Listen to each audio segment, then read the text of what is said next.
Vai ajudar? Não, só vocês. Não, você vai passar o shampoo na cabeça. Vai botar o shampoo na mão do Renato. Qual que é o shampoo? Esse aí que tá ali. Que delícia. Que delícia, papai. Ai, que jeito, Cris. Vamos. Vovô, ajuda. Ai, Põe o meu shampoo Deus. na mão do Renato. Olha o Vitinho, deixa entrar. Olha lá o tanto de água, peraí. E Renato, toma cuidado com a orelhinha, se entrar dá otite. É? Vira. Tem gente que até tampa o Ah, ouvidinho. eu vou sair daqui, tá? Pega isso aqui. Pronto.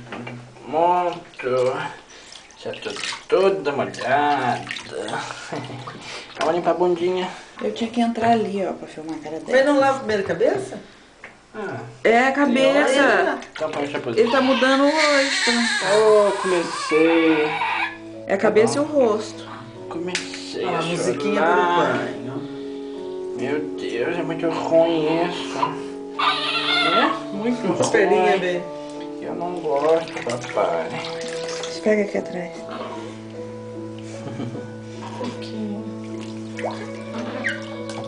Opa! Cuidado com o ouvido. Tem gente que tampa o ouvido com o algodão pra entrar. Depois dói, né, se entrar.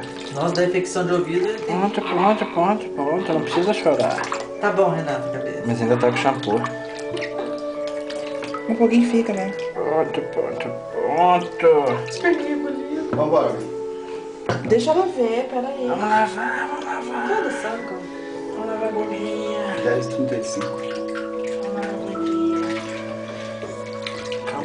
Calma, não precisa chorar. Viu?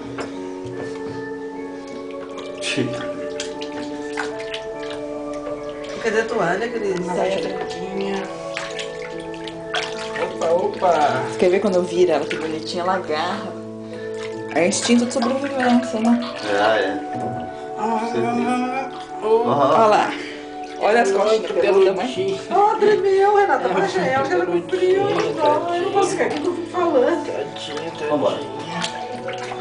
Pronto, tá acabando. E o bumbumzinho? Tá acabando. Passa o bumbumzinho no bumbum. Vamos limpar a bundinha.